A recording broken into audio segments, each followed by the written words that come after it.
حضرت محدث ابن جوزی نے لکھا ہے کہ حضرت حبیب اجمی ایک بزرگ تھے، ان کے پاس ایک شخص اکثر آتا تھا، بڑا مالدار تھا، ایک ہی بیٹی تھی، وہ بھی ٹانگوں سے معذور تھی۔ تو آپ اکثر اس کو کہتے کہ تو توبہ کر، اللہ کی بارگاہ میں رجوع کر۔ ایک وقت ایسا آتا ہے کہ پھر انسان کا جب کوئی اپنا نہیں رہتا پھر اسے مصلی یاد آتا ہے، لیکن اگر مصلی کی عادت بچپن سے پڑ جائے نا تو پھر ذرا آسان ہوتا ہے اللہ سے دل لگانا۔ وہ اکثر آپ اس کو کہتے کہ ٹھیک ہو جائے کہ تو بیٹی ہے، وہ بھی بیچاری معذور ہے، تو کہاں دولت لے جائے گی۔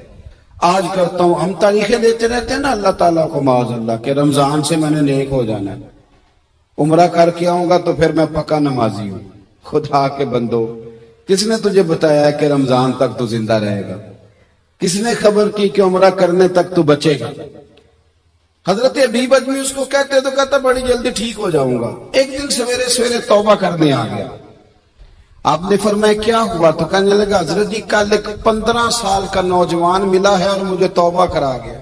مزہ ہی اس عمر میں اللہ اللہ کرنے کا، نبی کریم سے محبت بھی کرنی ہو تو یہی عمر ہے۔ عشق لگا سی کھیڈاں کھیڈ دی تے پھر مینوں کھیڈاں بھول بھول گئیاں، کجل پایا سی میں یار دے ویکھنے نو، پھر او دی یاد وچ روندیاں ہی ڈول گئیاں۔ حیدر شاہ اس گلی کدے نہ رول دی، پر ہن تے رول گئیاں۔ جن لوگوں نے ابو جہل کو قتل کیا تھا ان کی عمر میں 15 سال تھی۔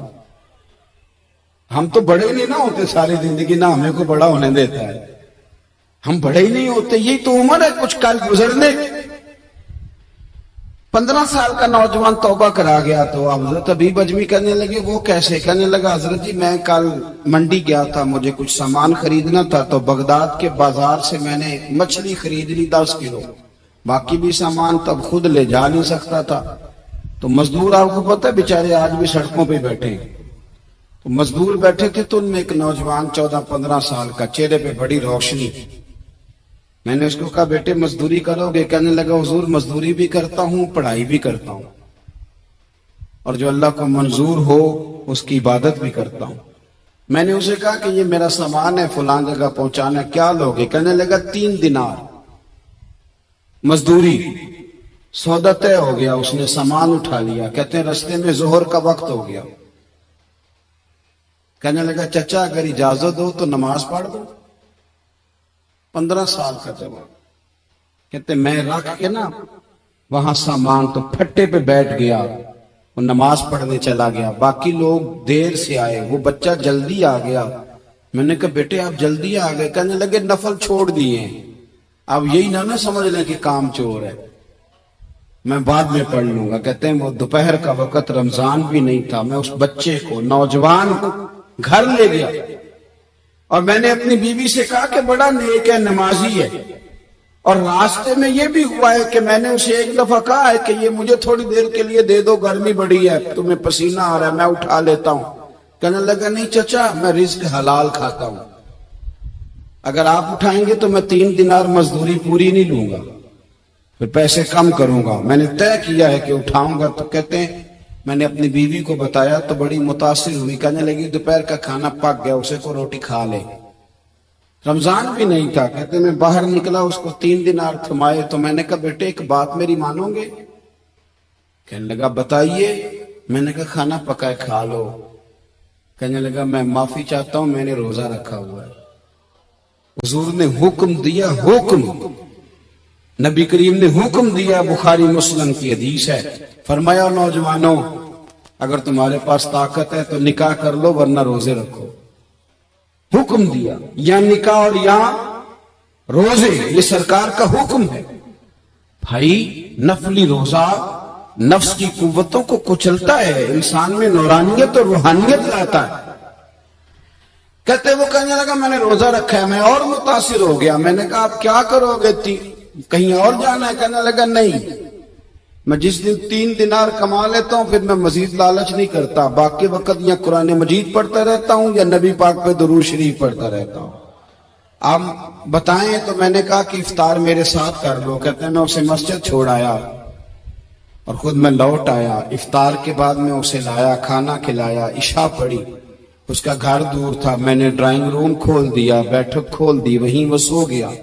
میری 20 سال کی معذور بچی کبھی چل نہیں سکتی تھی، کوئی طبیب کوئی حکیم میں نے چھوڑا نہیں تھا اس کو دکھایا نہ ہو۔ ایک ہی بیٹی، وہ بھی معذور پیدائشی۔ اس کے کمرے میں گئے میاں بیوی، اسے کھانا کھلا اور بتایا بیٹے ایک نوجوان ہے، بڑا نیک ہے ہمارے گھر میں آج، بڑا پرہیزگار۔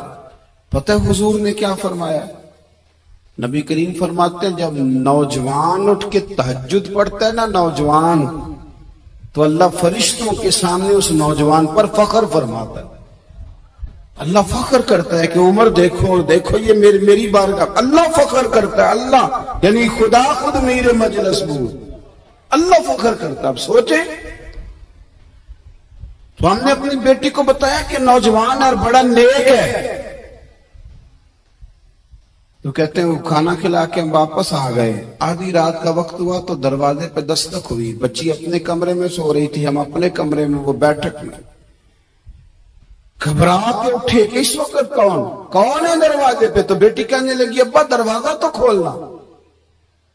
کہتے ہیں دروازہ کھولا تو 20 سال ہو گئے تھے بیٹی کو، کبھی اس نے چل کے نہیں دکھایا تھا، کبھی دوڑ کے ادھر جاتی کبھی ادھر آتی، کہتی الحمدللہ اللہ نے میری ٹانگیں ٹھیک کر دی۔ ہم دونوں رونے لگے، اے اللہ تو کتنا کریم ہے، کیسے ہوا بیٹے سارا کچھ؟ تو بیٹی کہنے لگی ابا آپ نے کہا تھا نا کہ نیک نوجوان آیا ہے، تو میرے دل میں خیال آیا اللہ اگر واقعی نیک ہے تو اس کے صدقے مجھے شفا ہی دے دے۔ یا ایھا الذین آمنوا اتقوا اللہ وابتغوا الیہ الوسیلہ۔ تو کہنے لگی ابھی میری دعا بھی پوری نہیں ہوئی تو رب کریم نے فضل کیا ہے اور مجھے شفا عطا کر دی۔ کہتے ہم دوڑ کے اس کے کمرے میں گئے اور جب ہم نے ہاتھ رکھا تو دروازہ پہلے سے کھلا تھا، ایک خط چھوڑ گیا تھا۔ آج کل کے پیر کی کرامت ہوتی تو فیس بک پہ دے دیتا، تو باقیوں کو بھی ذرا پتہ چلے۔ کہتے ہیں وہ خط چھوڑ گیا اپنے بستر پہ کہ اگر تم لوگوں کو مجھ سے محبت ہو گئی ہے تو میرے پیچھے نہ دوڑنا، اس رب کی بارگاہ میں جھکنا جس رب نے میرے اوپر بھی فضل فرمایا ہے اور آپ پر بھی کرم فرمایا۔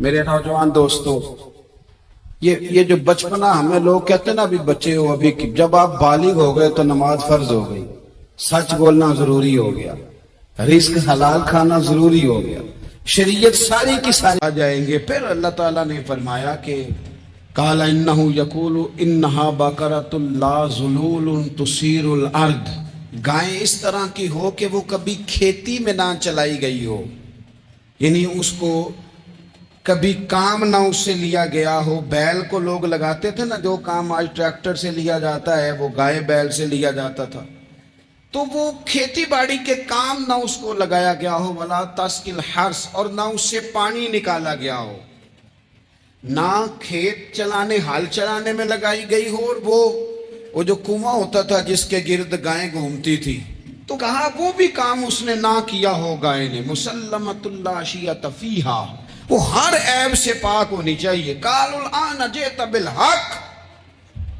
اب کہنے لگے اب آپ صحیح بات لے کے آئے ہیں، اب سوال ختم ہو گئے نا، کہنے لگے اب آپ بات فذبحوہا، انہوں نے ذبح کر دی، وما کادوا یفعلون، پر ایسا کرتے نظر آتے، لگتا نہیں تھا کریں گے ذبح پر ذبح۔ اچھا یہ گائیں پھر ملی کیسے؟ امام خازن کہتے ہیں کہ ایک نیک آدمی تھا، تو اس کا آخری وقت آ گیا تو اس کے پاس جو کل جمع پونجی تھی وہ ایک بچیا تھی، گائیں کی بچیا ویڑی، اس کے پاس وہ ایک بچیا تھی صرف، تو اس نے اس طرح کیا کہ اس کی گردن پر ایک مہر لگائی، اللہ کے نام پر بطور امانت اس نے اس کو جنگل میں چھوڑا، کہا یا اللہ میرا بیٹا ایک ہی ہے وہ بھی چھوٹا ہے، اس کی حفاظت کرنا اور میرے بیٹے کو پہنچا دینا۔ بچہ بالغ ہو گیا، اس کی ماں نے کہا بیٹا جو امانتیں رب کے پاس رکھوائی جائیں نا ان میں خیانتیں نہیں ہوا کرتی، جا کے جنگل میں آواز دے تیری گائے واپس آ جائے گی۔ اس نے جا کے جنگل میں آواز دی کہ وہ جو میرے باپ نے امانت رکھوائی تھی وہ کدھر ہے؟ وہ نشان لگی ہوئی گائیں دوڑتی ہوئی اس کے پاس آئی۔ واللہ خیر الرازقین، جب رب بندوبست کرے، جب اللہ بندوبست کرے تو پھر معاملہ اور ہوتا ہے۔ وہ گائے آ گئی، اب اس نے کیا کیا اس نوجوان نے کہ وہ گائے گھر لایا، ماں سے آ کے کہا کہ اماں یہ تو اللہ نے فضل کر دیا۔ ماں کہنے لگی پتر حالات ہمارے خراب ہیں، منڈی میں لے جا اسے بیچ دے، لیکن سودا میری مرضی کے بغیر طے نہ کرنا۔ کس کی مرضی کے بغیر؟ کس کی؟ اماں کی مرضی۔ اور سنو یار، تھے کچھ لوگ جن کو لوگوں نے تانے بھی دیے کہ تم ماں کے پیچھے لگ گیا ہے، لوگوں نے بڑا کچھ کہا، پر جو ماں کی مرضی پہ لگیں ناکام نہیں ہوتے زندگی میں۔ یہ دیکھو ماں کی مرضی پہ لگا، اس کی قیمت کتنی تھی گائے کی؟ بڑی مہنگی تھی، پر 3 دینار کی تھی۔ منڈی میں لے گیا، 3 دینار اس کی قیمت لگ گئی۔ تو ماں نے کہا تھا میری مرضی کے بغیر سودا نہ کرنا۔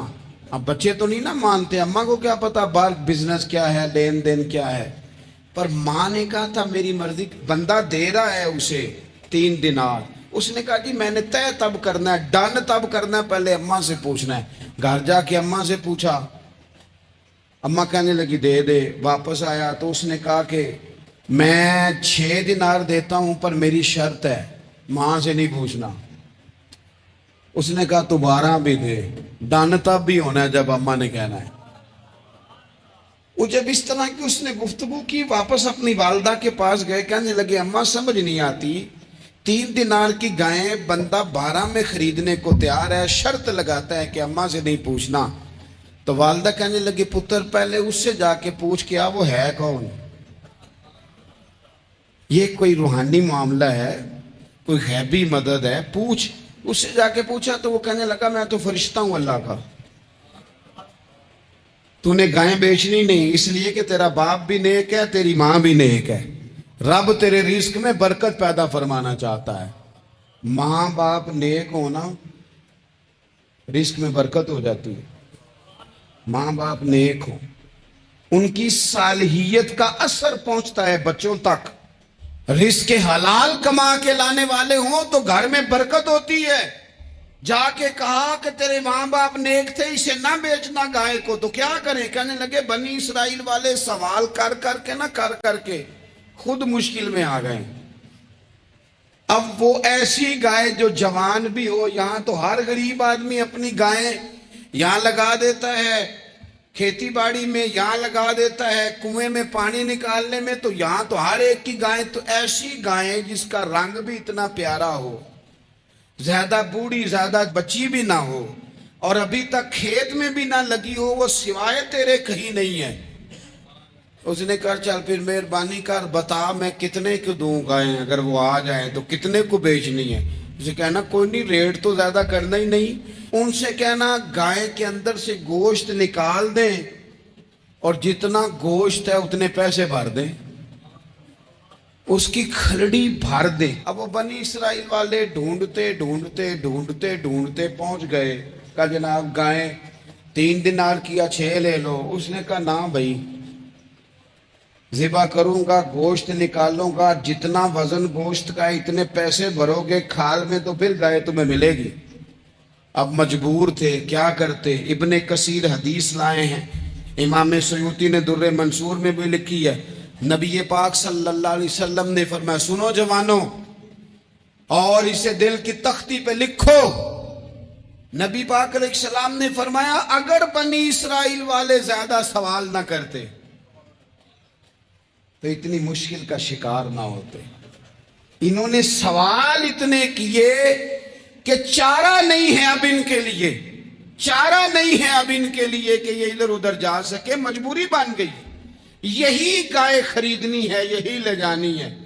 اب اتنا سارا مال جمع کر کے وہ گائے خریدی، ذبح کی، تو مقتول کو جب اس کا ایک حصہ مارا تو اس نے اٹھ کے کہہ دیا یہ جو مدعی بنا ہوا ہے نا، یہی تو میرا قاتل ہے، یہی تو میرا قاتل ہے، یہی تو ہے، اس نے یہ سارا کام کیا۔ حضرت موسیٰ علیہ السلام کا زمانہ مبارکہ ہے، ایک شخص نے اپنے کزن کو، اپنے چچا کے بیٹے کو، چچا زاد کو قتل کر دیا، اور خود ہی اس کا مدعی بن کے حضرت موسیٰ کے پاس آیا کہ بتائیے جناب میرے اس بھائی کو کس نے قتل کیا ہے؟ حضرت موسیٰ نے ایک سادی سی بات کی، کیا فرمایا؟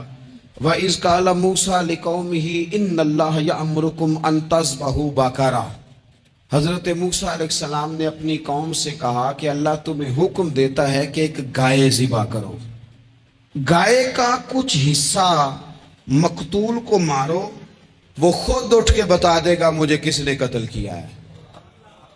یہ پہلا سپارہ ہے قرآن مجید کا، آپ اس کو دیکھ لیں، یہ آیت نمبر 67 سے شروع ہو رہا ہے۔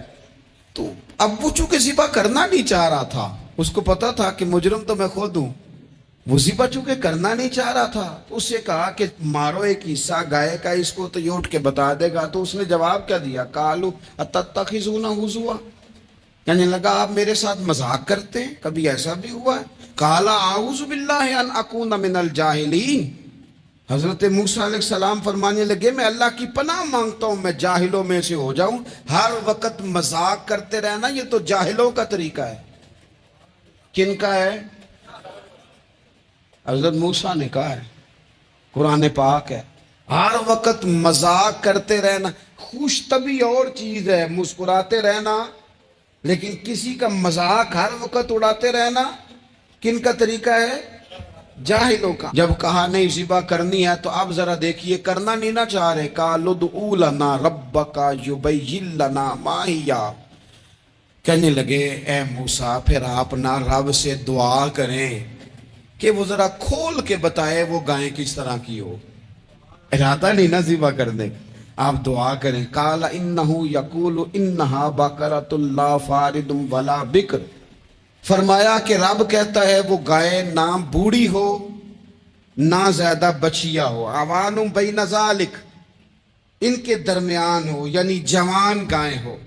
فافعلوا ما تؤمرون، کرو جس کا تمہیں حکم دیا جا رہا ہے۔ قالوا ادع لنا ربک یبین لنا ما لونھا، لو اگلی بات سن لو، کہنے لگے آپ دعا کریں رب سے کہ وہ کھول کے بتائے اس کا رنگ کس طرح کا ہو، رنگ بتائیں کس طرح کا ہو۔ قال انہ یقول انہا بقرۃ صفراء، فرمایا رب فرماتا ہے کہ صفراء رنگ کی ہو، یعنی گہرے زرد رنگ کی ہو۔ یہ رب فرماتا ہے اس طرح کی گائے ذبح کرو۔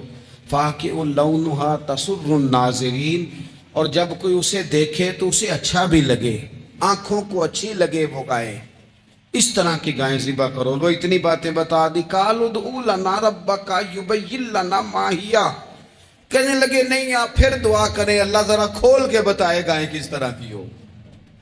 ان البقرۃ تشابہ علینا، ہمیں ذرا گائیں پر شبہ پڑ گیا ہے کس طرح کی ذبح کرنی چاہیے۔ وَإِنَّا انشاءاللہ لمہتدون، اگر اللہ نے چاہا تو ضرور ہم ہدایت